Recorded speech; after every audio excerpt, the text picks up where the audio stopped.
Yeah, it's live now. सभी को नमस्ते।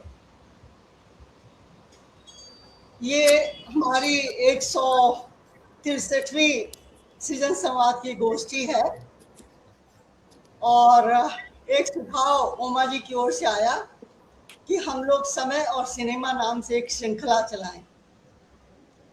तो ये उसका पहला ही एपिसोड है जिस पर हम लोग बात करने वाले हैं। भविष्य में भी हम लोग कुछ ऐसी फिल्में चुनेंगे जिन पर बात करेंगे। तो प्लान तो यही है अभी कि एक श्रृंखला चलाई जाए। बहुत अच्छा। सृजन संवाद आज से 16वें वर्ष में प्रवेश कर रहा है। ये एक अच्छी बात है। जिस फिल्म पर हम आज बात करने जा रहे हैं वो फिल्म बहुत ही अलग मिजाज की फिल्म है। नाजी सिनेमा पर बहुत सारी फिल्में बनी हैं और आगे भी बनेंगी, इसमें कोई शक नहीं है। सब लोग जब भी नाम लीजिए तो सबसे पहले नाम लेते हैं शिंडलर्स लिस्ट की। हालांकि मैं उस फिल्म को बहुत माकूल नहीं समझती हूँ इस विषय के लिए। ये मैंने अपनी किताब में लिखा भी है कि क्यों मैं उसे बहुत ऊंचा स्थान नहीं देती हूँ। मुझे लगता है अगर हिटलर कालीन फिल्मों पर हम बात करें या हम उस फिल्म को देखकर निकलें तो हमारे अंदर एक बेचैनी, एक गुस्सा, एक उदासी, एक गमगीनी का मूड होना चाहिए जो कि शिंडलर्स लिस्ट देखते हुए हमारे मन में नहीं आता है। शिंडलर्स लिस्ट देख के जब हम निकलते हैं तो गुडी गुडी फील होता है कि हाँ हाँ बहुत कुछ अच्छे लोग भी थे और उसके चलते उन लोगों ने बहुत लोगों की जान भी बचाई। खैर, मैं भी तय नहीं कर पाती हूँ कि किसको इस लिस्ट में सबसे ऊपर नाम दिया जाए। वैसे मेरे मन में इन फिल्मों को देखने के बाद जो सबसे ज़्यादा प्रभावित करने वाली फिल्म है वो एक तो है सनशाइन और दूसरी है द पियानिस्ट। दो फिल्में मुझे इस विषय पर बनी हुई बहुत ही अपीलिंग फिल्म लगती है। दोनों ही आपको हिला के रख देती हैं। लेकिन आज हम जिस फिल्म पे बात करने वाले हैं वो इन दोनों से आगे बढ़कर एक अलग ही प्रकृति की फिल्म है और ये फिल्म दिखाती है कि किस तरीके से मनुष्य असंवेदनशील भी हो सकता है।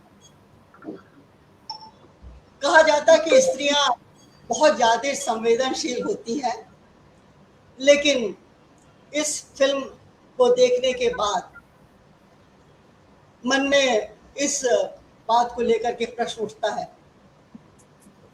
क्या स्त्रियां सच में संवेदनशील होती हैं? हालांकि एक व्यक्ति को देख करके हम नियम नहीं बना सकते हैं कि सब लोग असंवेदनशील हैं, लेकिन हाँ, कुछ लोग अवश्य असंवेदनशील होते हैं जैसा कि इस फिल्म में हम देखते हैं। हालांकि इस फिल्म को मैं नहीं समझती हूँ कि हमारे बहुत सारे लोगों ने देखा है जो आज हमारे साथ जुड़े हुए हैं। और एक मिनट, लिंक आ गई है, मैं जरा लिंक दे दूँ।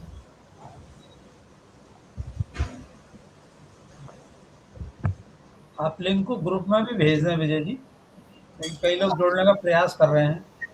हाँ, मैं दे रही हूँ।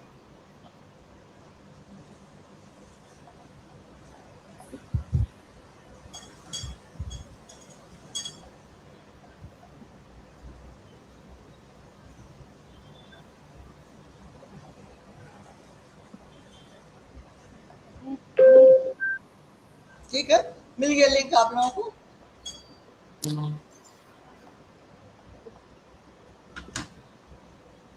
जी हाँ, मिल गया जी, आप फॉरवर्ड कर सकते हैं इसको। और वैसे सृजन संवाद के पेज पर जाएंगे फेसबुक पर तो वहाँ भी आपको मिल जाएगा ये। ये जो फिल्म है इसका नाम है द जोन ऑफ इंटरेस्ट। ये मुख्य रूप से एक पुस्तक पर भी आधारित है और इस नाम का व्यक्ति भी हुआ है, जिसके बारे में बहुत नकारात्मक बातें पढ़ने को हमें मिलती हैं। कहा तो यहाँ तक जाता है कि जिस बागीचे को दिखाया गया है उसी बागीचे में उसको अंत में फांसी भी मिली। खैर, फिल्म पर मैं ज़्यादा नहीं बोलूँगी, मेरा काम यहाँ पर सबका स्वागत करना है। और हमारे आज के जो वक्ता हैं, तीनों वक्ता, वो हिंदी जगत में अच्छी तरह जाने पहचाने नाम है। हम लोग परिचय के विस्तार में भी आज नहीं जाएंगे। उमा शर्मा जी जो कि कहानीकार भी हैं, यात्राएं भी लिखी हैं, उन्होंने यात्रा विवरण दिया है, यात्रा वृत्तांत लिखा है, और साथ ही साथ साक्षात का हमारे यहाँ बहुत भयंकर बारिश आ रही है, मैं दरवाजा बंद करती हूँ।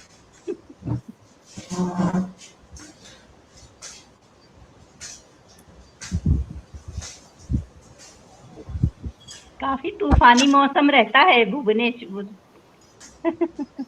मैडम के यहाँ काफी जमशेदपुर में आज काफी पहली स्टॉर्मी बार वेदर रहता है। हाँ, नहीं, पहली बार बारिश हो रही है इस मौसम की, और यहाँ जवाब भी बधाई कम हो। है और हम फिफ्थ फ्लोर पे हैं, तो बहुत भयंकर हवा आती है। तो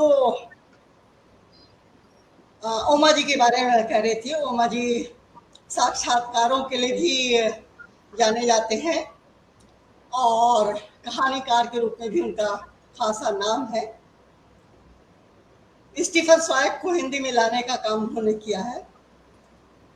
पहले भी सृजन संवाद पर वो आ चुके हैं और उसके सदस्य भी हैं। मैं उनका स्वागत करती हूँ आज की गोष्ठी में। योगेंद्र आहूजा जी जो कि कहानीकार के रूप में, सिनेमा विशेषज्ञ के रूप में, संगीत विशेषज्ञ के रूप में जाने जाते हैं, वो भी हिंदी साहित्य प्रेमियों के लिए एक परिचित नाम है। वो भी पहले हमारे यहाँ आए हैं, लेकिन आज वो एक संवादी के रूप में है। मैं उनका भी स्वागत करती हूँ। मंजुला मुरारी सृजन संवाद की मेंबर हैं, खूब एक्टिव मेंबर हैं। हालांकि वो पेशे से डॉक्टर रही हैं, लेकिन साहित्य में भी उनका अनुराग है और फिल्मों के विषय में भी जानकारी और रुचि दोनों ही है। मैं उनका स्वागत करती हूँ। नेहा जी के बारे में मैं क्या कहूँ, उनके भरोसे सृजन संवाद मैं पूरा करती हूँ, और चूंकि वो मास कॉम से जुड़ी हैं, आता है फिल्मों के संदर्भ में उनकी जानकारी, उनकी विशेषता खास तौर पर है, और आज वो संचालन कर रही हैं, उनका भी मैं स्वागत करती हूँ। फेसबुक लाइव से हमारे साथ बहुत सारे साथी जुड़े हुए हैं। रक्षा गीता जी ने अभी सबको नमस्ते भी की है। तो फेसबुक लाइव से जुड़े सभी साथियों का भी मैं स्वागत करती हूँ। अनुराग जो कि आज इस स्ट्रीम यार्ड का संचालन कर रहे हैं, उन्होंने लिंक भी बनाई है, मैं उनका भी स्वागत करती हूँ। परमानंद रमन जिन्होंने पोस्टर बनाया है, वो भी हमारे साथ जुड़े हैं, करती हूँ।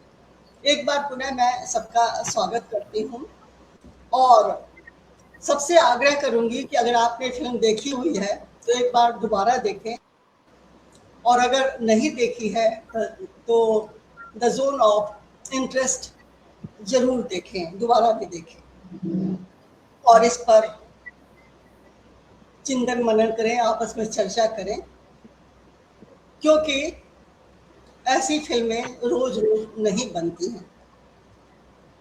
मंजुला जी शायद फिल्म और किताब दोनों को मिला करके बात करेंगे और बाकी लोग अपनी अपनी बात कहेंगे और नेहा जी बीच बीच में प्रश्न पूछेंगी।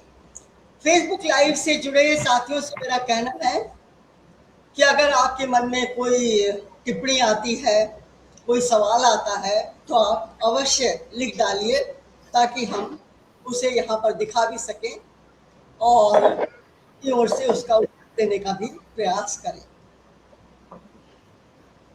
ये मार्टिन ओस की मार्टिन ओस ही नाम है ना इसका? Martin amiss amiss, sorry, Martin ओस भी एक राइटर है। मार्टिन एमिस की किताब पर आधारित है।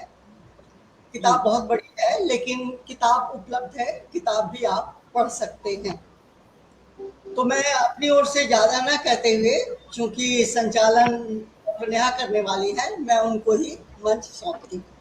नेहा जी। जी धन्यवाद विजय जी। और मुझे लगता है कि स्वागत जो है वो हमारे तमाम पैनलिस्ट का हो चुका है। तो मैं स्वागत की औपचारिकता में नहीं जाकर विषय प्रवेश जो है वो इस गोष्ठी के लिए करवाना चाहूँगी। जैसा कि विजय शर्मा जी ने हम सबको पहले ही बताया है कि आज हम चर्चा करने वाले हैं सिनेमा पर। एक ऐसा सिनेमा जो कि हमारे समय का ना होकर भी हमारे समय का है, और शायद यही इस गोष्ठी की खासियत भी रहेगी कि हम समय और सिनेमा को साथ लेकर चलने की कोशिश करेंगे और ये समझने की कोशिश करेंगे कि किस तरह से इतिहास कभी इतिहास नहीं बनता। हम बहुत बार ये प्रयास करते हैं कि इतिहास दोहराया ना जाए, इतिहास से हम कुछ सबक ले लें, लेकिन इतिहास जो है वो किसी ना किसी रूप में वर्तमान में आकर खड़ा हो जाता है और हमारे भविष्य को चुनौती देता है। तो ये फिल्म जो द जोन ऑफ इंटरेस्ट जिसकी बात हम कर रहे हैं, जोनाथन ग्लेजर जो एक ब्रिटिश फिल्मकार थे जिन्होंने जीवन में केवल 4 फिल्में बनाई, लेकिन बावजूद इसके भी वो ऐतिहासिक फिल्मकारों में गिने जाते हैं।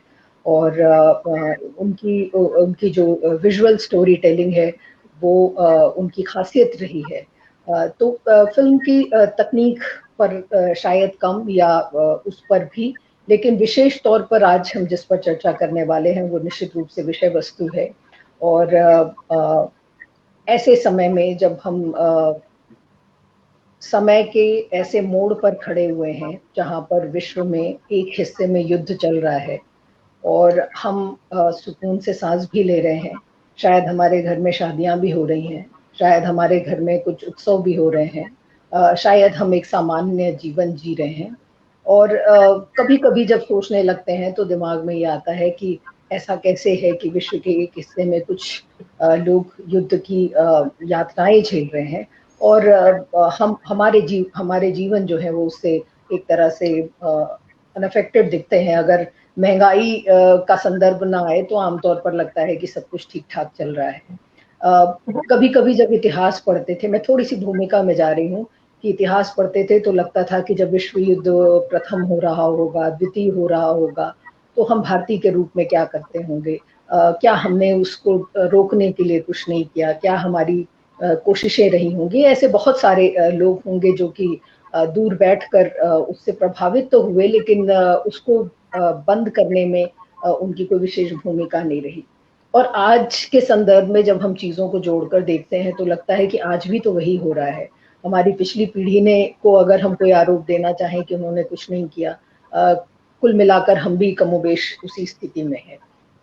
मैं ये सारी बातें इसलिए कह रही हूँ क्योंकि ये सिनेमा जो है वो विश्व युद्ध द्वितीय के बारे में है, और ये भी समझना जरूरी है कि ये सिनेमा बहुत पुराना सिनेमा नहीं है। 2023 में इसका निर्माण हुआ है। जिस किताब की चर्चा विजय शर्मा मैम कर रही थी कि जिस पर ये आधारित है, वो भी बहुत पुरानी किताब नहीं है, 2012 में लिखी हुई किताब है।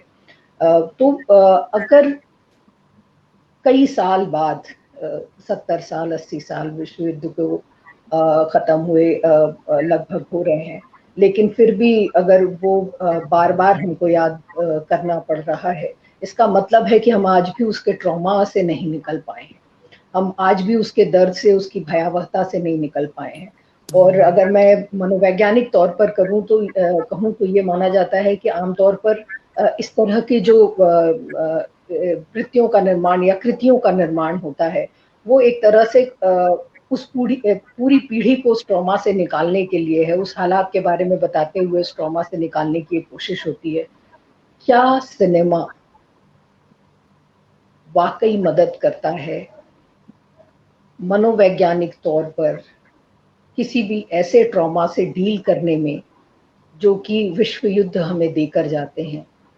क्या द जोन ऑफ इंटरेस्ट एक ऐसी फिल्म है जिसको हम आज भी प्रासंगिक कह सकते हैं, और ये फिल्म ऐसी क्यों है कि जिस पर चर्चा की जानी चाहिए, जिस पे हमारे देश के आज 3 चर्चित साहित्यकार हैं?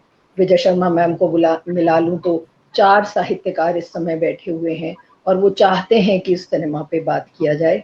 तो मैं शुरुआत उमा शर्मा जी से करूंगी और जानना चाहूंगी कि आखिर इस सिनेमा में ऐसा क्या है, अगर हमारे ऐसे तमाम दर्शक जिन्होंने फिल्म नहीं देखी है, तो आप किस तरह से उन्हें परिचित कराना चाहेंगे और किस तरह से इस फिल्म की उपयोगिता पर या प्रसिद्धि पर या विशेषता पर आप अपनी टिप्पणी देना चाहेंगे? उमा शर्मा जी।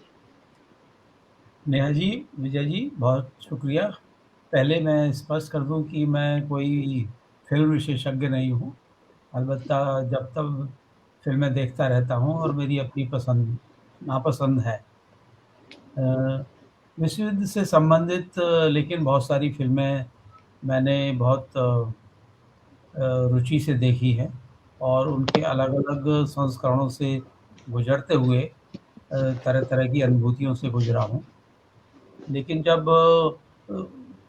अनुभूतियाँ इस तरह से कि किसी में आप अपने होने पर आश्चर्य व्यक्त करते हैं कि मनुष्य ऐसा हो सकता है। कई बार जो चरित्र हैं उनके जो गिल्ट है उनके साथ आप जूझते हैं। कई बार उनके मनोवेगों के से जुड़ते हैं। तरह-तरह वहाँ प्रेम भी उपस्थित होता है। तरह-तरह की उलझनें, विरक्तियाँ आपको वहाँ देखने मिलती हैं। इस थोड़े दिनों पहले ही एक फ़िल्म आई थी द रीडर, वह आपको अलग तरह से संवेदित करती थी, जिस पर विजय जी ने लिखा भी है। लेकिन ये फ़िल्म जब मैंने देखी तो ये बिल्कुल हटकर फ़िल्म थी। ये हटकर इस तरह से थी कि ये ऐसी फ़िल्म है जिसमें बिना हॉलोकॉस्ट की ज़रा विभीषिका को दिखाए हुए, उसकी पूरे आतंक को दिखाया हुआ है। जहाँ पर कोई भी हाय तौबा नहीं मची हुई, कोई चीख-पुकार नहीं मची हुई, कोई आग की लपटें नहीं जल रही। और यह आउशविट्ज़ जो सबसे बड़ा यातना केंद्र वहाँ का शिविर था, उस पर ही आधारित है, जो हमारे मित्र लोग जानते ही होंगे कि वो किस तरह से पोलैंड की ज़मीन पर जर्मनी ने जब कब्ज़ा किया, तो वहीं पर वहाँ के यहूदियों और रूस की बहुत सारी आबादी और आस-पास के लोगों को प्रताड़ना देने के लिए उन्होंने ये बनाया। और ये कोई एक यात्रा केंद्र नहीं था, इसमें बहुत सारे बहुत बड़ा प्रपंच था। आप इसका जायज़ा आप इस बात से ले सकते हैं कि जब लाल सेना ने उस पर कब्ज़ा किया जनवरी 45 में, तो करीब 800 के करीब का स्टाफ तो उन्होंने पकड़ा ही था। यानी इतने सारे लोग वहाँ पर काम कर रहे थे। 150 के करीब लोग वहाँ से छूट कर भाग गए थे, जिसका नतीजा ये हुआ कि हमें वहाँ के जो अंदरूनी हालात हैं उनके बारे में पता चला। वहाँ पर क्या-क्या हुआ, क्या-क्या हुआ। लेकिन ये फ़िल्म उसके बारे में नहीं है। ये फ़िल्म किसी दूसरे पक्ष पर है। ये इस पक्ष पर है कि एक तरफ जो यात्रा शिविर है, वहाँ का काम-धंधा चल रहा है। वहाँ का जो कमांडेंट है, रुडोल्फ फूस, वो अपना मुस्तैदी से अपना काम कर रहा है कि आज क्या हुआ, आज इतना काम होगा, आज ट्रेन से इतने कैदी और आ जाएँगे, उनको फिर कैसे करना पड़ेगा कि जो सांख्यिकी के रूप में मनुष्यों को या इतना कार्गो आया है, और उसी के समानांतर उसका अपना पारिवारिक निजी जीवन चल रहा है। वहाँ पर उसकी पत्नी है और एक बड़ा-सा परिवार है।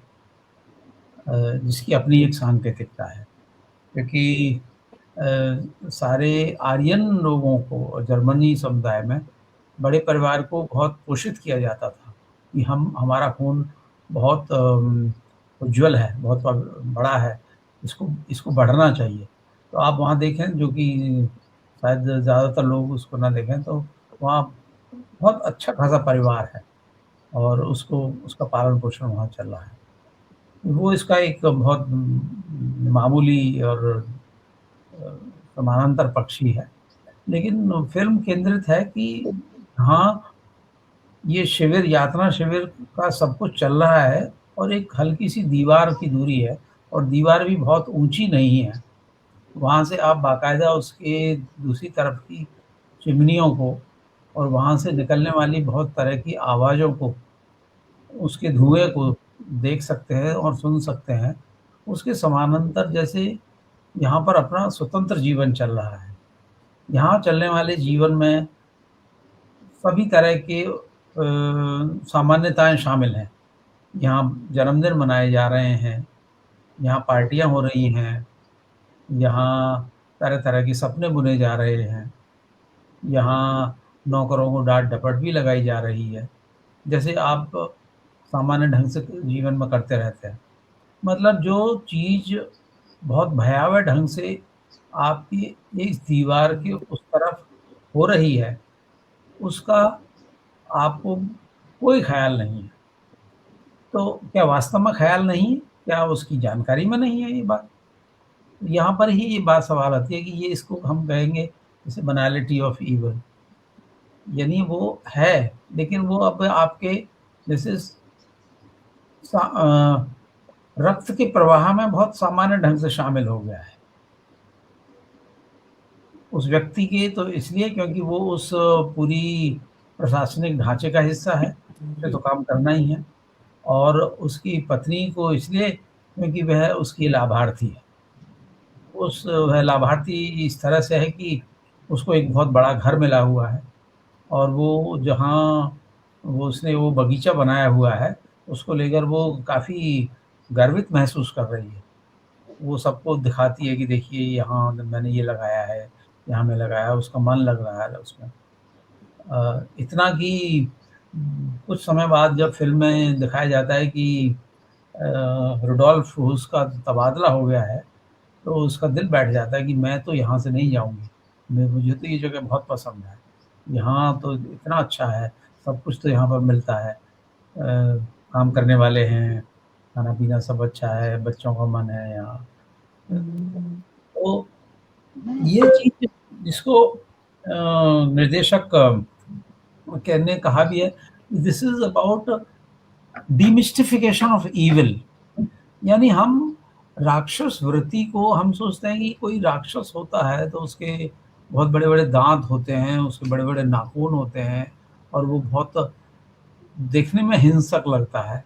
नहीं, ये बहुत सामान्य ढंग से हम सब उसमें शामिल होते हैं, यदि हम उस वृत्ति में उस उसको उसकी अनदेखी करते हैं या उसके लाभार्थी होते हैं। ये फ़िल्म उसी के बारे में है। कैसे धीरे-धीरे करके आपको पता भी नहीं लगता कि जो वहाँ हो रहा है, वो कुछ गलत है। ये फ़िल्म शुरू से लेके आखिर तक इसी तरह से अलग-अलग संदर्भों में आपके भीतर बिना कोई शोर किए बहुत अंडरटोन में रची गई फ़िल्म है। सिर्फ़ 2 मर्तबा एक चीज़ें ऐसी आती हैं जहाँ पर लगता है कि निर्देशक जो चीज़ें हो रही हैं उसमें कुछ एक तिनका या कंकड़ मार रहा है। एक वहाँ पर जो काम करती नौकरानी है, रात को उठती है और वो वहाँ अपने पास उसके पास जो कुछ घर के सेब और मौसमी हैं, वो रास्ते में बिछा आती है जहाँ से वो उसकी जो यात्रा शिविर के कैदी हैं, वो निकलते होंगे, उनके लिए छोड़ आती है। यानी वो उस जैसे होलोकॉस्ट का अपना ही, जैसे निर्देशक कहते हैं कि वो एक Holi resistance of Holocaust create करता है कि हम बहुत बड़ा कुछ ना करें, एक छोटी सी किसी कमज़ोर की मदद करके भी हम उस दैट का प्रतिकार कर रहे होते हैं या उसका प्रतिरोध कर रहे होते हैं। एक तो उस तरह से, और दूसरा बहुत छोटा-सा दृश्य है जो फ़िल्म के अंत में आता है कि मानसिक रूप से तो वो पूरी तरह से एक्लेमेटाइज़्ड है उस व्यवस्था का हिस्सा बनने के लिए। वो एक नाज़ी है, एक नौकरी पेशा है, उसे अपने टारगेट्स पूरे करने हैं।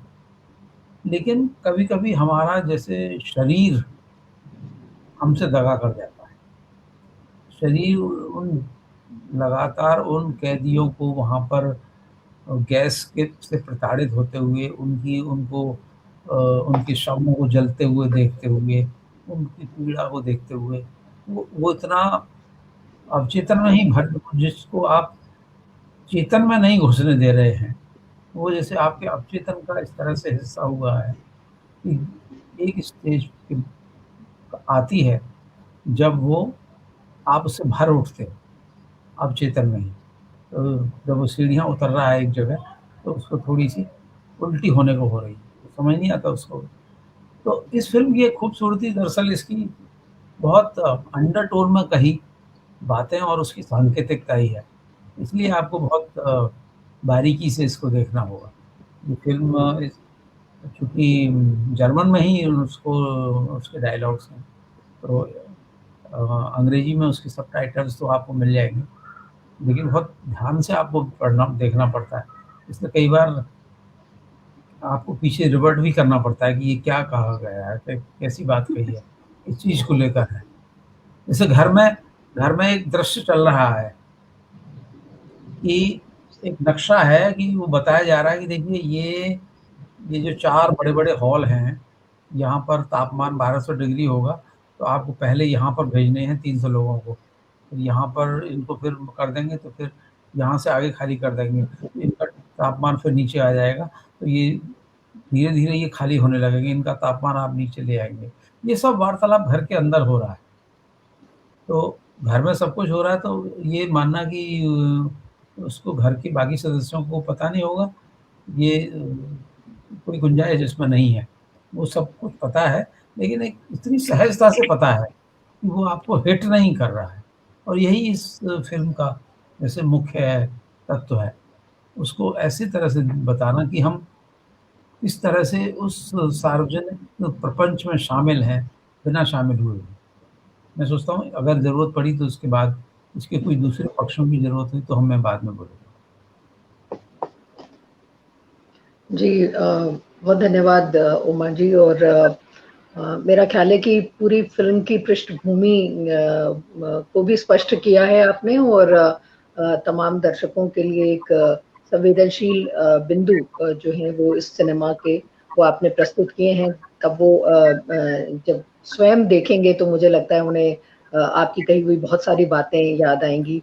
जिस प्रकार से आपने उस महिला का जिक्र किया, बताया जाता है कि एक्चुअल में वो उस एक पॉलिश महिला थी जो इस तरह से मदद करती थी, और उनके किरदार को लेकर ये काम किया गया। और जिस घर पे ये पूरा सिनेमा फिल्माया गया है वो उन्हीं का घर था, तो एक प्रकार से उनको ट्रिब्यूट भी दिया गया।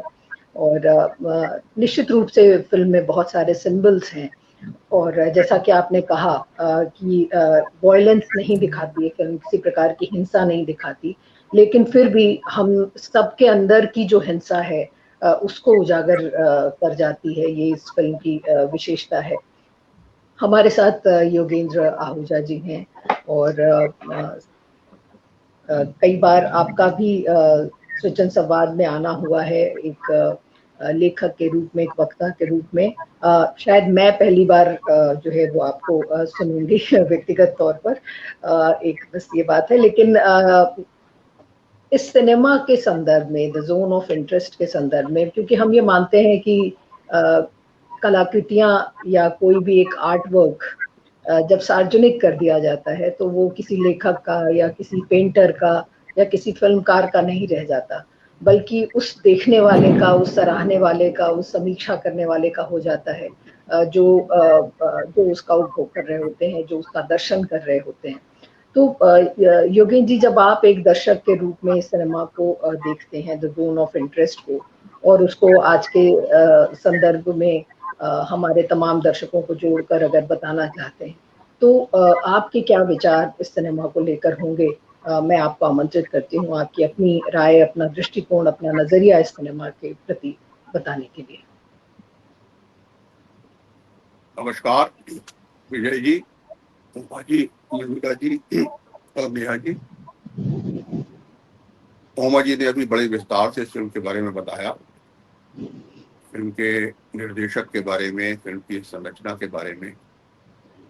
तो बहुत सारे ऑब्जर्वेशंस मेरे जो हैं आपको लगेगा कि शायद रिपीट हो रहे हैं। उसकी विषय वस्तु के बारे में भी तो मैं कोशिश करूंगा कि जो उन्होंने कहा कि वो बातें दोबारा ना दोहराऊं, लेकिन कुछ ऐसी बातें आ भी सकती हैं। जी, अनुराग जी, आप योगेन जी को अगर सेंटर में ले आए तो अच्छा होगा। दी जोन ऑफ इंटरेस्ट जो 2023 में आई थी, हाल के वर्षों की सबसे चर्चित, असाधारण और बेचैन करने वाली फिल्मों में से है। इसके निर्देशक हैं ब्रिटिश डायरेक्टर जोनाथन ग्लेजर। ये एक इंग्लिश नॉन इंग्लिश फिल्म है, यानी इंग्लैंड की एक नॉन इंग्लिश फिल्म। ये जर्मन, पोलिश और यिद्दिश भाषाओं में है। फिल्म सेकंड वर्ल्ड वॉर और हॉलोकॉस्ट की पृष्ठभूमि में है।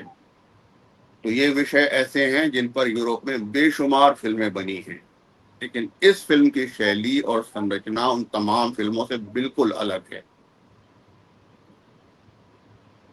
जोनाथन ग्लेजर के बारे में नेहा जी ने जिक्र किया ही था कि वो समकालीन सिनेमा के विरल निर्देशकों में हैं जो बहुत कम फिल्म बनाते हैं, लेकिन उनकी हर फिल्म एक महत्वपूर्ण कला घटना बन जाती है। 3 दशकों के कैरियर में उन्होंने केवल 4 फिल्में बनाई हैं, फिर भी वे इस समय के सबसे महत्वपूर्ण निर्देशकों में गिने जाते हैं।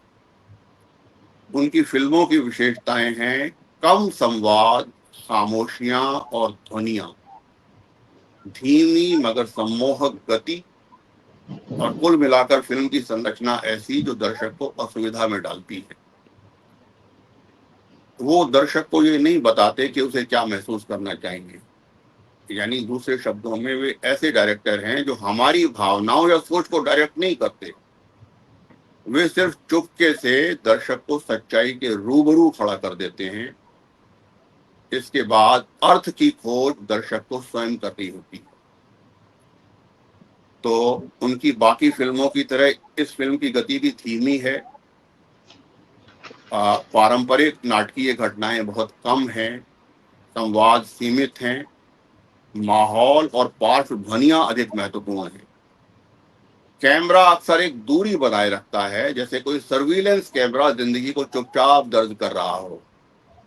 यही वजह है कि फिल्म का असर अचानक नहीं होता, धीरे धीरे भीतर उतरता है और देर तक बना रहता है। फिल्म को जो पुरस्कार आदि मिले, हम उनकी चर्चा छोड़कर सिर्फ फिल्म पर ध्यान केंद्रित कर सकते हैं।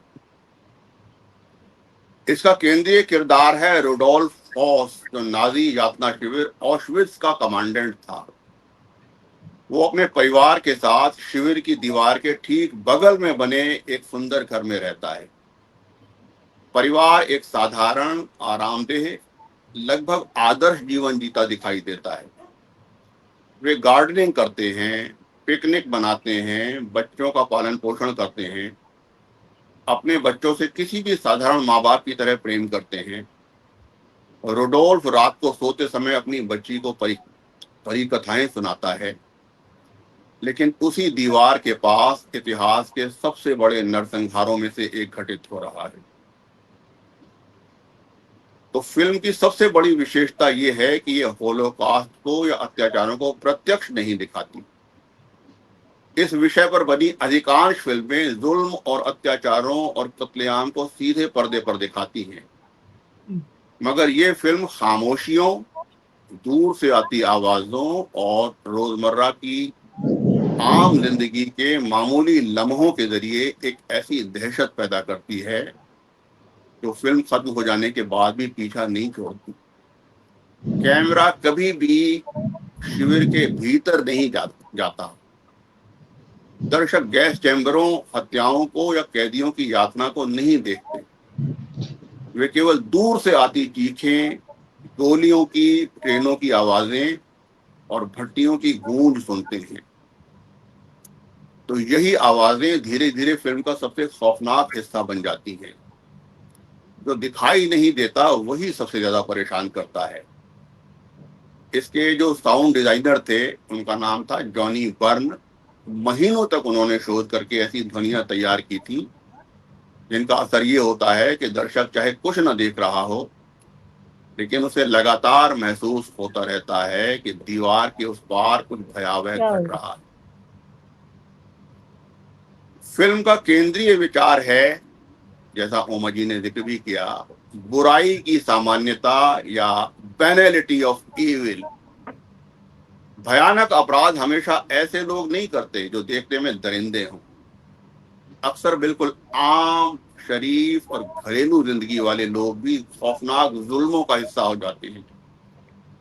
कई बार उन्हें एहसास तक नहीं होता कि वो किसी गैर इंसानी अमल में शरीक हैं। वे अपने आप को फर्ज अदा करने वाला जिम्मेदार नागरिक समझते हैं।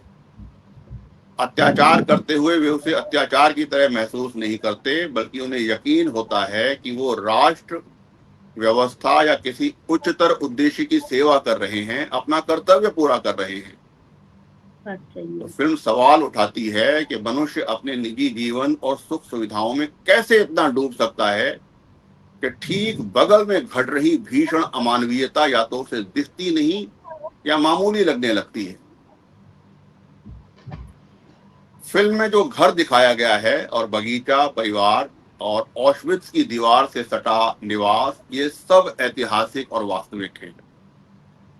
जोनाथन ग्लेजर ने फिल्म बनाते हुए उस समय के डॉक्यूमेंट्स, गवाहियों और हौस परिवार के अभिलेखों का उपयोग किया था।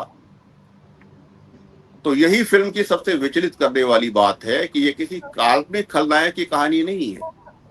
ये वास्तविक लोगों की कथा है जो एक तरफ सामान्य पारिवारिक जीवन जी रहे थे और दूसरी ओर बिना किसी दुविधा या नैतिक कचोट के निर्विकार भाव से इतिहास के सबसे बड़े नरसंहार में शरीक थे। तो इसका विषय सिर्फ होलोकॉस्ट नहीं है, ये इंसान की नैतिक बेहोशी, उसकी आत्मछलना, सभ्यता के भीतर छिपी क्रूरता और कला में अनुपस्थिति की ताकत के बारे में है। ये जितना पर्दे पर घटती है उससे ज्यादा दर्शक के मन और कल्पना में घटित होती है। दिलचस्प बात यह है कि इसके अधिकांश दृश्य किसी आम फिल्म की तरह नहीं फिल्माए गए थे। जोनाथन ग्लेजर ने होस्ट परिवार के घर का पूरा सेट बनवाया और उसके भीतर बाहर लगभग 10 स्थायी कैमरे लगा दिए। एक्टर्स उन कैमरों की मौजूदगी को लगभग भूलकर घर में रहते, चलते फिरते, खाना खाते, बच्चों के साथ समय बिताते, बातचीत करते थे। निर्देशक हर समय कैमरे के पीछे खड़े होकर निर्देश नहीं दे रहे थे, कैमरे दूर से सब कुछ दर्ज कर रहे थे। इसका मकसद था कि दर्शक को ऐसा महसूस हो कि ये कोई फिल्म नहीं, इतिहास की एक भयावह वास्तविकता आंखों के सामने प्रत्यक्ष घट रही है। इसका नतीजा ये हुआ कि फिल्म में एक अजीब सी सर्विलेंस कैमरे जैसी निष्पक्षता आ सकी। कैमरा पात्रों के साथ भावनात्मक रूप से नहीं जुड़ता, न ही उन्हें जज करता है, वो बस देखता है। इस तरह ये फिल्म देखने के हमारे तरीके, अभ्यास को भी बदलती है। यहाँ कैमरा किसी इंसानी नजर की तरह नहीं, बल्कि इतिहास की नजर की तरह काम करता है। और फिल्म की सबसे विशिष्ट बात यह है कि अधिकांश होलोकॉस्ट फिल्में पीड़ितों के बारे में है, लेकिन ये फिल्म पीड़ितों की अनुपस्थिति के बारे में है। फिल्म में यहूदियों की मौजूदगी अदृश्य है, वे दिखते नहीं, लेकिन उनकी अनुपस्थिति हर फ्रेम में मौजूद है। यही अनुपस्थिति फिल्म को इतना बेचैन कर देने वाला अनुभव बनाती है। फिल्म की खासियत और उसका विशिष्ट पक्ष ये है कि मैं ओमा जी की बात ही दोहरा रहा हूं कि इससे खलनायक भयानक या विकृत चेहरों वाले दैत्य या मॉन्स्टर नहीं, आम सामान्य लोग हैं जो एक सामान्य पारिवारिक जीवन जीते हैं। अगर खलनायक फिल्मों में असाधारण रूप से क्रूर या विकृत हों, मॉन्स्टर जैसे हों, तब उन्हें देखते हुए दर्शक एक तसल्ली महसूस कर सकता है। उसे लगता है कि उस बुराई और उसके अपने जीवन के बीच एक स्पष्ट दूरी या अलगाव है, जैसे वो अंधकार किसी दूसरी दुनिया की चीज हो जो उसे स्पर्श नहीं कर सकता। लेकिन ये फिल्म ऐसा कोई आत्मसंतोष नहीं देती। इसमें हम साधारण लोगों को ही अत्यंत जघन्य अत्याचारों में सहभागी होते देखते हैं। तो यही बात दर्शक को असहज करती है और उसे यह सोचने के लिए बाध्य करती है कि आखिर वो कौन सी प्रक्रिया है जो सामान्य मनुष्यों को इस तरह चरम बुराई में डुबो देती है, उन्हें जघन्यतम अपराधों का सहभागी बना देती है। तो फिल्म का सवाल यही है कि हमारे बीच, हम जैसे लोगों के भीतर किस तरह ये जघन्य हिंसा जन्म लेती है। ये वही लोग हैं जो अपने परिवारों से प्रेम करते हैं, बच्चों की परवरिश करते हैं, एक सामान्य पारिवारिक जीवन जीते हैं, फिर भी वो ऐसी विनाशकारी और अमानवीय व्यवस्था के पुर्जे बने रहते हैं जो असंख्य लोगों के जीवन को नष्ट करती है। ऐसा इसलिए संभव होता है क्योंकि वे अपने भीतर झांकना, अपने भीतर जो है वो झांकना छोड़ चुके हैं।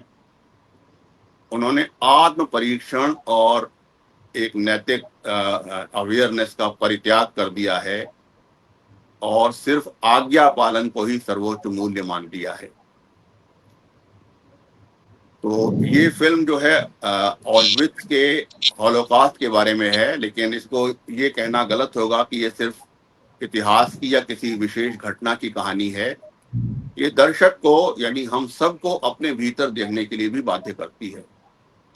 ये चेतावनी देती है कि अगर इंसान अपने भीतर झांकना छोड़ दे, कोई भी इंसान नैतिक सजगता त्याग दे और अपने कर्मों और उनके नतीजों पर प्रश्न उठाना छोड़ दे, तो आसानी से एक विशाल बुराई का, ईविल का हिस्सा हो सकता है।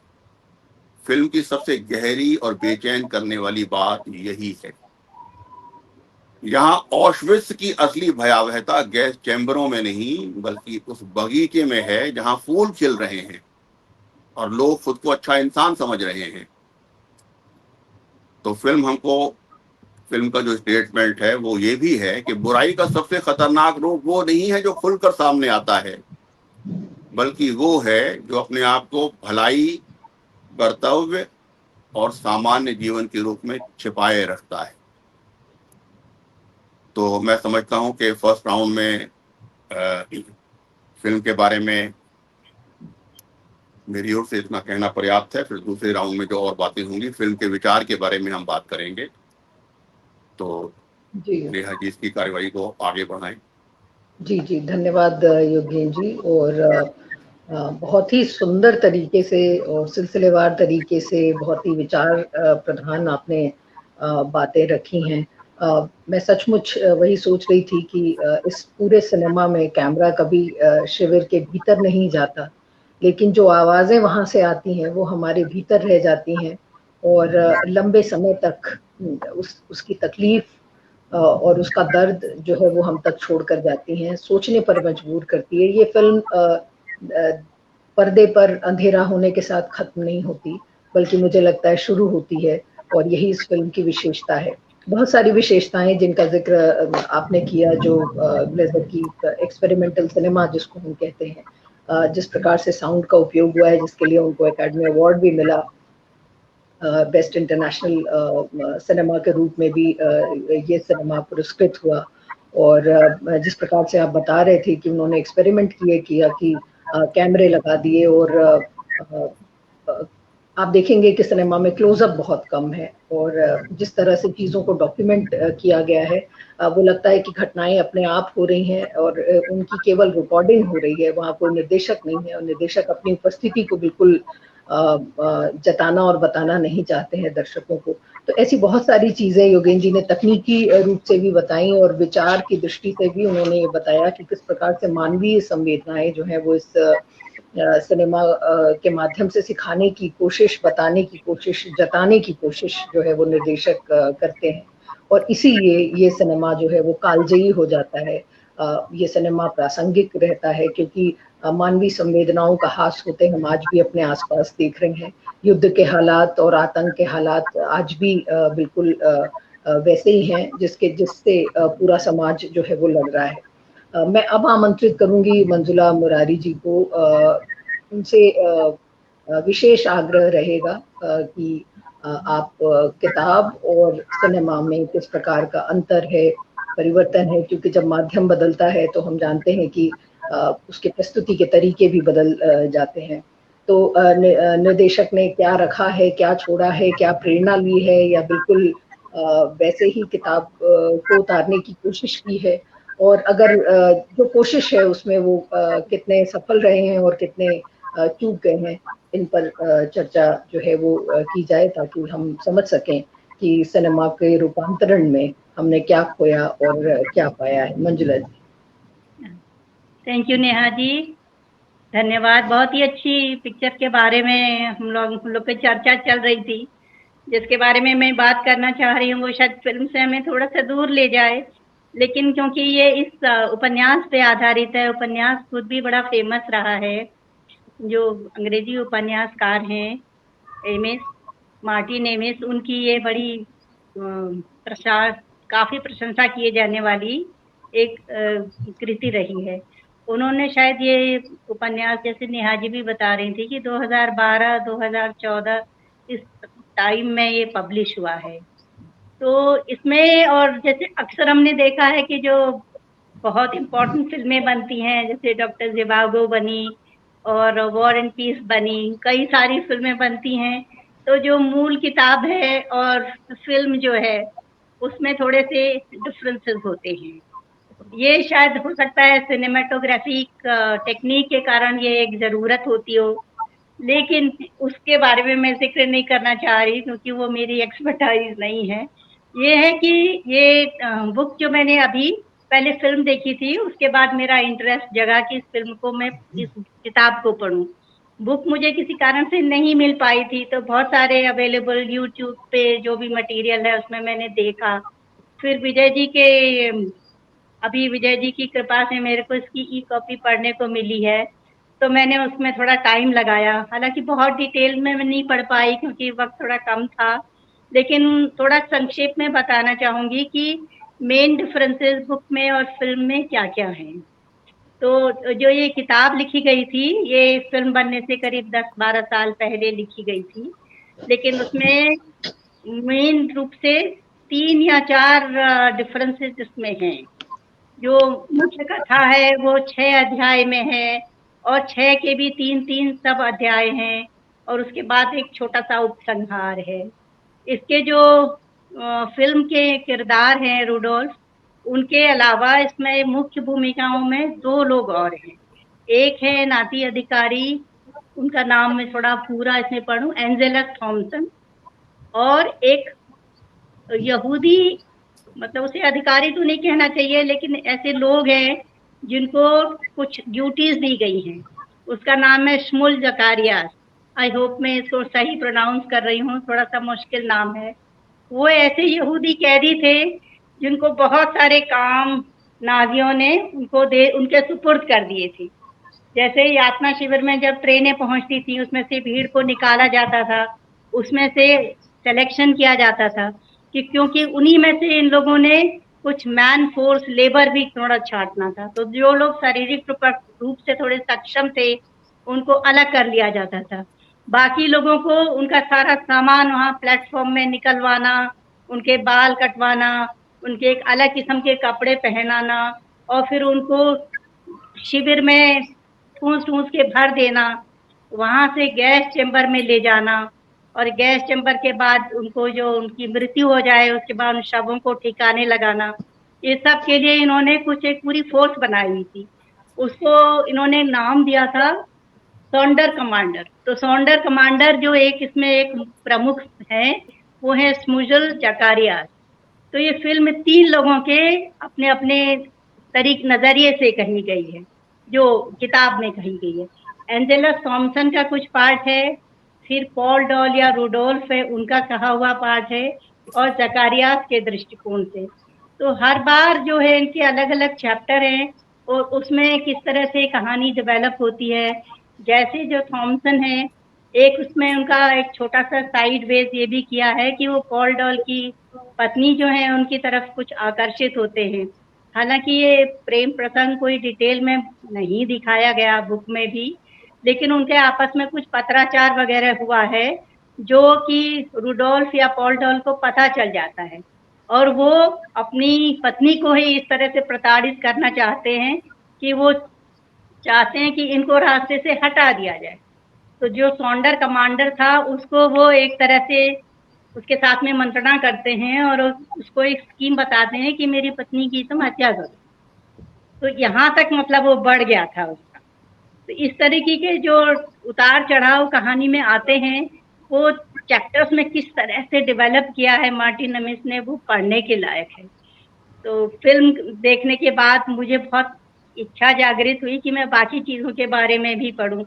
मैं डिटेल में नहीं जाना चाहूँगी क्योंकि अभी बहुत चर्चा फिल्म के बारे में होनी बाकी है।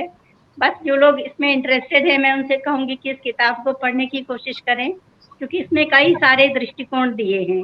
नाज़ी अफसरों के साथ में क्या हो रहा है, एक सेक्शन ऐसा भी है कि जब ईस्टर्न फ्रंट पे थोड़ा सा सेटबैक हुआ था, जर्मन मोर्चा हारा था, उस समय किस तरह से बातें फैलती हैं और कैसे जो एग्जिस्टिंग लोग होते हैं उनके अंदर ही इस तरह का विचार पनपता है कि शायद जिस किस्म से चीजें चल रही हैं वो बहुत ज्यादा दिनों तक चलने वाली नहीं थी। तो ये भी आ रहा है, और कुछ पर्सनल उनके भी बहुत अच्छी तरह से डिस्कस करे हैं। तो जब मौका लगे इस किताब को आप जरूर पढ़िएगा। और जहाँ तक मेरे नेहा जी से मैंने कहूँगी कि अब इसको चर्चा को फिल्म की तरफ वापस दोबारा मोड़ने की कोशिश करें। Thank you. जी जी, धन्यवाद मंजुला जी। और बिल्कुल हम सिनेमा पर ही हैं, क्योंकि ये सिनेमा एक उपन्यास पर, एक किताब पर आधारित है, तो उस पर चर्चा भी लाजमी थी। वापस मैं उमा जी पर आ रही हूँ, और उमा जी आपसे ये जानना चाहूंगी कि क्या इस सिनेमा को देखते हुए, द जोन ऑफ इंटरेस्ट को देखते हुए, आपको कोई और भी सिनेमा याद आता है? क्या आपको लगता है कि और किसी और भी निर्देशक ने इस तरह की कोशिश की है विश्व के स्तर पर या भारत के स्तर पर, जिसकी चर्चा आप करना चाहेंगे? देखिए, राज्यगत हिंसा के तहत जो जीवन चलता है उसको लेकर कई फिल्में हम देख चुके हैं और बनी हैं, किताबें भी हुई हैं। उन सबका जिक्र क्या करना, लेकिन मुझे एक फिल्म, और वह संयोग से एक जर्मन फिल्म ही है, उसका जिक्र ज़रूर करूँगा, और वो है द लाइफ ऑफ अदर्स, जो सन 2006 में बनी थी और उसको भी ऑस्कर मिला था। लेकिन ये वो फिल्म भी ऐसी है जिसमें जो आतताई साम्राज्य राज्य है वो किस तरह से निगरानी तंत्र को अपने शिकंजे में लिए हुए है, ऐसे लोगों को धड़ पकड़ के सीधे रास्ते पर ला रहा है, किस तरह से उसके लिए कोई भी अछूत नहीं है, जहाँ कानून व्यवस्था एक व्यक्ति की मनमानी का हिस्सा है। लेकिन वहाँ पर एक बहुत दिलचस्प प्रयोग दिखता है, और जो मुझे इस फिल्म को देखते हुए उसकी याद आई। पहले तो देखिए, दोनों फिल्मों के नाम वो मुझे बहुत समकालीन और एक दूसरे से मिलते हुए लगे, जिसे हम द जोन ऑफ इंटरेस्ट कहते हैं, और एक है द लाइफ ऑफ अदर्स। अब द जोन ऑफ इंटरेस्ट को आप कभी सोचें द लाइफ ऑफ अदर्स, यानी जिस फिल्म की हम चर्चा कर रहे हैं, कभी उसको हम ये सोचें कि उसका नाम अगर अब लाइफ ऑफ अदर्स होता, यानी हम तो क्या होता, वो कितनी चीज़ें बदल जाती कैसे। अभी हम क्योंकि लाइफ ऑफ अदर्स नहीं जान रहे, तो वो, और उस तरफ द जोन ऑफ इंटरेस्ट, यानी हम दूसरे की चीज़ों में रुचि रख रहे हैं। उस फिल्म का नाम अगर हम जोन ऑफ इंटरेस्ट होता तो कितना मज़ेदार प्रसंग होता। वहाँ ये होता है कि जो व्यक्ति निगरानी के लिए महदूद किया जाता है, वह कलाकारों पर, वह देखता है कि वो जब कलाकार लोग अपने घरों में नहीं होते तो वो उन किताबों को पढ़ना चाहता है, उन नाटकों को पढ़ना चाहता है जिसके जो उसके घरों में पड़े हुए हैं। वो देखता है, वो ब्रेख्त को पढ़ता है और धीरे-धीरे लगता है उसका हृदय परिवर्तन हो रहा है। तो ये कला का यह हिस्सा जो किसी आतताई तंत्र से जुड़े व्यक्ति को भी बदल सकता है, अनजाने ही। यह एक एक छोर है और यहाँ जहाँ पूरी हिंसा आपके बगल में हो रही है, दीवार के इस तरफ जो जिसके आप एक तरह से गवाह भी हैं, वहाँ वो आपको अछूती चली जाती है। तो ये संवेदना तंत्र किस तरह से दोनों को संवेदित करता है, ये मुझे दोनों फ़िल्मों को मिलाते हुए बहुत दिलचस्प लगा। एक में मतलब जहाँ चेतना जानबूझकर मर गई है, जैसे सब कुछ को आप तैयार नहीं है उसे मानने के लिए, वो आपके रक्त का हिस्सा है। और एक तरफ वहाँ पर आप उस काम को करते हुए भी ये देखते हैं कि दूसरे लोगों की भी जो जीवन है, उसमें ऐसा कुछ है, जिसमें बहुत कुछ उसे बचाने लायक है। यानी ये कहती है कि जैसे व्यवस्था के भीतर भी कुछ इंसान होते हैं। ये वाला पक्ष एक सकारात्मक पक्ष माना जाना चाहिए। इसकी गुंजाइश वो छोड़ती है और यहाँ पर ऐसा नहीं है। तो मुझे ये इस दोनों फ़िल्म को देखते हुए एक एक फ़िल्म का और याद ज़रूर पड़ी है और मुझे बहुत दोनों का ज़िक्र बहुत दिलचस्प लगा। जी बिल्कुल। और इस तरह का सिनेमा जो है वो लगातार बनता रहा है। वर्ल्ड वॉर 1, वर्ल्ड वॉर 2, 2017 नाम की मूवी भी अभी आई थी जो हमने देखी थी, एक संवेदनशील कहानी। इंटरेस्टिंग ये है कि कई बार कहानियां जो है वो यथार्थ पर आधारित होती हैं और आमतौर पर बैटलफील्ड और वहाँ की वस्तु स्थितियों को बताती हैं। कई बार ऐसा होता है कि एक या दो किरदार ले लिए जाते हैं और उनकी कहानी के माध्यम से पूरी कहानी जो है या युद्ध की विभीषिका हमारे सामने प्रस्तुत की जाती है, अत्याचारों की या नरसंहार की स्थिति हमारे सामने प्रस्तुत की जाती है। लेकिन ये अपने आप में इसलिए अनोखा है मामला द जोन ऑफ इंटरेस्ट का, और इसीलिए इस पर शायद चर्चा भी हम कर रहे हैं कि इसमें ना कोई एक सिंगल किरदार की कहानी है, ना हम जाकर उस यातना शिविर में देख पाते हैं कि किस प्रकार की प्रताड़नाएं हैं, लेकिन ध्वनि के माध्यम से कॉन्ट्रास्ट क्रिएट किया जाता है कि एक तरफ कहाँ बच्चों की खिलखिलाहट है और चिड़चियों की चहचहाहट है, उसके बीच में जो है वो गन शॉट सुनाई पड़ता है, किसी की कराहना जो है वो सुनाई पड़ती है। और जो पात्र फिल्म के अंदर मौजूद हैं, जो दिख रहे हैं हमें, उनको बिल्कुल उससे फर्क नहीं पड़ रहा है, वो एक सामान्य जीवन जी रहे हैं। लेकिन जो दर्शक दीर्घा में बैठे हुए पात्र हैं, वो अपने आप को असहज महसूस करने लगते हैं कुछ लंबे समय के बाद देखते देखते। तो ये एक तकनीक, ये एक माध्यम, ये प्रभावशाली तरीका जो है वो प्रयोगात्मक तरीका निश्चित रूप से निर्देशक ने निकाला है। योगेन जी, आपसे मैं जानना चाहूंगी कि इस सिनेमा को आपने मानवीयता की बात की थी उस दृष्टि से, और जो और भी कई सिनेमा बने हैं जो हमें मानवता का पाठ पढ़ाते हैं, लेकिन ये कैसे प्रदर्शन की दृष्टि से, निर्माण की दृष्टि से, तकनीक की दृष्टि से, विचार की दृष्टि से अलग है, और ये क्यों महत्वपूर्ण है, जिस पर चर्चा की जानी चाहिए और हमारे तमाम साथी जो इस समय जुड़े हुए हैं उन्हें देखना चाहिए। मैं एक कमेंट जो आया, हालांकि लगातार कमेंट आ रहे हैं क्योंकि हमारे कई दर्शकों ने इसको देखा हुआ है, मैं समझती हूँ, और बहुत संवेदनशील तरीके से वो इस पर लिख रहे हैं।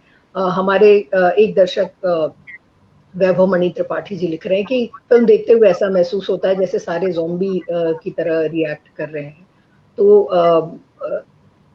हम भी वर्तमान में कुछ इसी तरह के ज़ॉम्बी बन गए हैं, और क्या हमें वापस होश में लाने की दिशा में ये सिनेमा है? इस पर मैं आपके विचार जानना चाहूंगी, योगेन। जरूर। तो इस सवाल का जवाब देने से पहले फिल्म के बारे में कुछ बातें और मैं मेंशन करना चाहूंगा। कि फिल्म के पात्र जो है उसका नाम रुडोल्फ हॉस है, तो रुडोल्फ हेस से इनको कंफ्यूज नहीं किया जाना चाहिए। ये दो अलग ऐतिहासिक व्यक्ति थे, भ्रम हो सकता है। रुडोल्फ हॉस ऑश्विट्ज़ यातना शिविर का कमांडेंट था। उसके कार्यकाल में लाखों यहूदियों और दूसरे कैदियों की हत्या हुई। युद्ध के बाद उसे गिरफ्तार किया गया। उसने अपने अपराध स्वीकार करते हुए विस्तृत कन्फेशंस लिखे और 1947 में ऑश्विट्ज़ के परिसर में ही उसे फांसी दे दी गई। तो ये फिल्म इसी रुडोल्फ हॉस और उसके परिवार के जीवन पर आधारित है। एक रुडोल्फ हेस थे जो वो हिटलर का निकट सहयोगी और नाजी पार्टी का सीनियर लीडर था। उसके जुर्मों की अलग कहानी है, ये मैंने ऐसे ही मेंशन किया। बाद में जब रुडोल्फ हॉस के दस्तावेज मिले तो पता चला कि वो अपने को एक बहुत ही कर्तव्यनिष्ठ अधिकारी मानता था। इसी को दार्शनिक हाना आरेंट ने बुराई की सामान्यता इस धारणा के माध्यम से समझाने का प्रयास किया था कि भयावह अपराध करने वाले लोग हमेशा दरिंदे नहीं होते या दरिंदों जैसे दिखने वाले नहीं होते। कई बार वे साधारण और आम मनुष्य हो सकते हैं। फिल्म का सवाल यही है कि मनुष्य अपनी नैतिकता और संवेदना को किस हद तक दबा सकता है।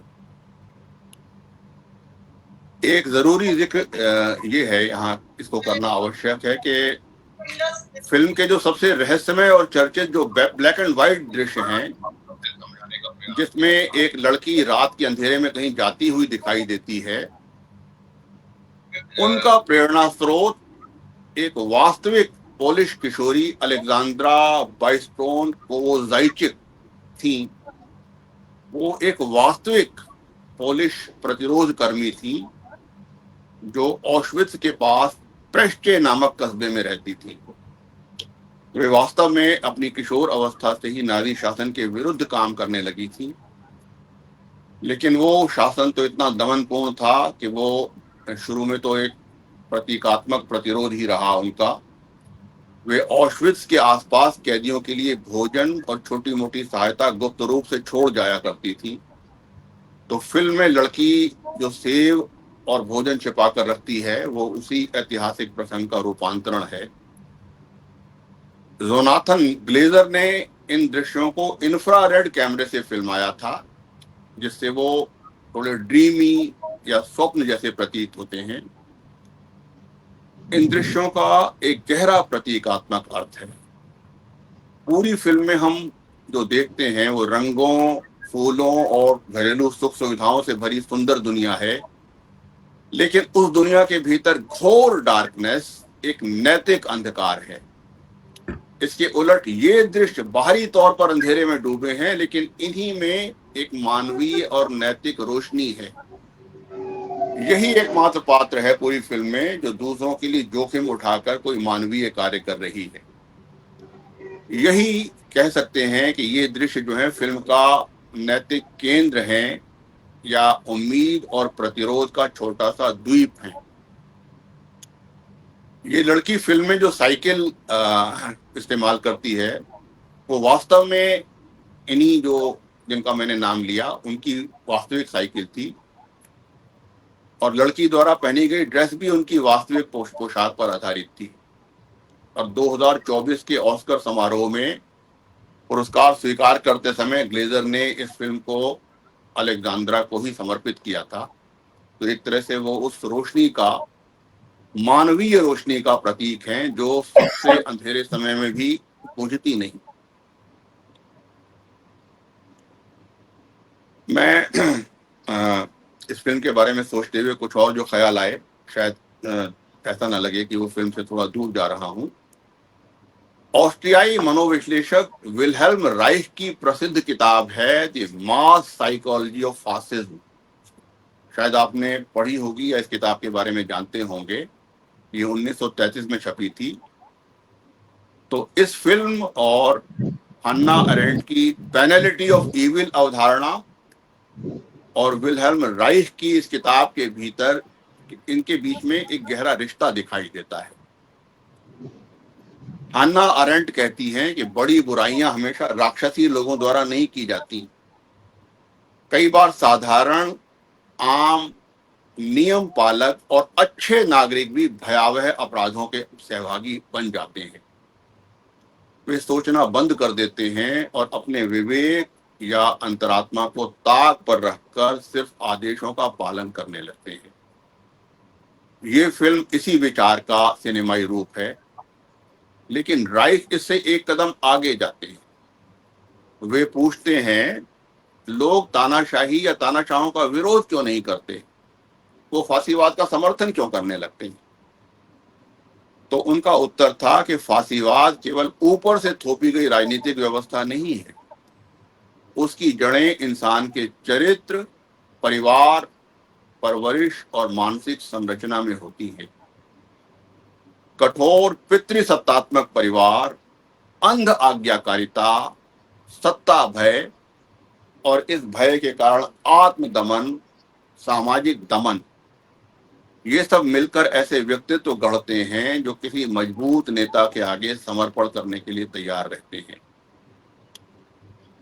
फिल्म में हॉस और उसकी पत्नी कुछ महसूस क्यों नहीं करते, इस पर हन्ना आरेंट कहेंगी कि अगर अपराध को साधारण बना दिया जाए तो साधारण लोग भी अपराधी हो सकते हैं। लेकिन राइस ये सवाल करते हैं कि वे करोड़ों साधारण लोग कौन थे जिन्होंने ऐसे अपराधियों का साथ दिया। तो द जोन ऑफ इंटरेस्ट पहला सवाल पूछती है, जबकि राइस दूसरे सवाल की पड़ताल करते हैं, और वो जो जवाब देते हैं वो ये है, क्योंकि वो एक ऐसी मानसिक और सामाजिक संरचना के उत्पाद हैं जिसमें सत्ता के प्रति समर्पण, अनुशासन और आदेश पालन को सर्वोच्च मूल्य बना दिया गया था। आपने जो प्रश्न किया कि ये फिल्म जो है हमारे समय से किस तरह जुड़ती है, ऐसा ही सवाल था ना जी। तो ये फिल्म जो है हमें अपने समय और समाज के प्रति सचेत रहना याद दिलाती है, क्योंकि इसको आपने अपने लफ्जों में कहा था कि हमारे अपने करीब, हमारे घरों की दीवारों के पार भी कितने ही अन्याय, शोषण और अत्याचार घटित हो रहे होते हैं। वे हॉलोकॉस्ट जैसे भीषण न भी हों, लेकिन अत्याचार ही होता है। जब आसपास अन्याय घट रहे हों तो क्या कोई शख्स केवल इसलिए नैतिक रूप से निर्दोष माना जा सकता है कि वो उन अन्यायों में सीधे शरीक नहीं था? वो अपने परिवार, कामों और दिनचर्या में डूबा था, जबकि उसकी आंखों के सामने दूसरों के अधिकारों और मानवीय गरिमा का हनन हो रहा था। इस तरह फिल्म केवल एक हिस्टोरिकल ट्रेजेडी का चित्रण नहीं करती, हमारे वर्तमान से भी एक असुविधाजनक संवाद स्थापित करती है। नैतिक जिम्मेदारी केवल अपने कर्तव्य पालन तक सीमित नहीं होती, उसमें अपने समय के अन्याय को पहचानना और उसके प्रति संवेदनशील बने रहना अनिवार्य रूप से शामिल होता है। ये बातें मैं जोड़ना चाहता था, तो अब चर्चा को आप और आगे बढ़ा सकते हैं। जी, मुझे लगता है कि 1 घंटे 10 मिनट बीत चुके हैं हम सबको बातचीत करते हुए। अगर दर्शकों की तरफ से कोई सवाल है तो हम लेना चाहेंगे, और नहीं तो हम कार्यक्रम समाप्त कर सकते हैं, अगर विजय जी की इजाजत हो।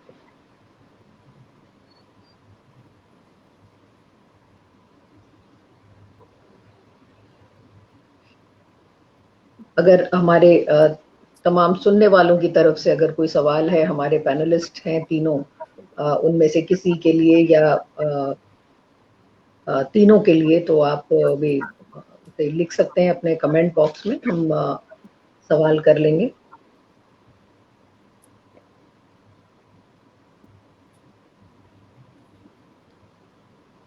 क्योंकि द जोन ऑफ इंटरेस्ट के तमाम आयामों पे हमने काफ़ी चर्चा कर ली है, और मुझे लगता है कि किताब से लेकर फिल्म की तकनीक, फिल्म में जो आए विचार हैं और उन विचारों का क्या मनोविज्ञान है, उन विचारों की क्या प्रासंगिकता है, उस पर चर्चा हो चुकी है। और मैं बिल्कुल अंत की तरफ अब कार्यक्रम को ले जा रही हूँ और सबकी बातचीत को समेटते हुए मैं यही कह सकती हूँ कि जो विश्व युद्ध द्वितीय का दौर था और जो नाजी अत्याचारों का दौर था वो भयावह था, लेकिन हमारा वर्तमान भी कम भयावह नहीं। और जिस प्रकार से बार बार लगातार हमने इस बात की चर्चा की है कि अगर नैतिकता की दृष्टि से आप चुक जाते हैं, मानवीयता की दृष्टि से आप चुक जाते हैं, तो निश्चित रूप से हम एक अच्छे समाज की कल्पना अपने लिए, अपनों के लिए नहीं कर सकते।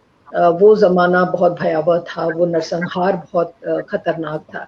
ऐसी चर्चा करके हम उस दौर को याद कर सकते हैं या दूर कर सकते हैं अपने आप से, लेकिन जो वर्तमान की वास्तविकता है, जैसा मैंने पहले भी कहा कि हमारे आसपास न सिर्फ बहुत नजदीक में बल्कि दूर भी, न सिर्फ कुछ घटनाओं में जो कि घरेलू और आसपास की पड़ोस की घटनाएं हो सकती हैं, और उससे ज्यादा अंतर्राष्ट्रीय संदर्भों में भी आप समझ रहे होंगे कि बहुत सारे जगहों पर, बहुत सारे देशों के बीच ये युद्ध का दौर चल रहा है।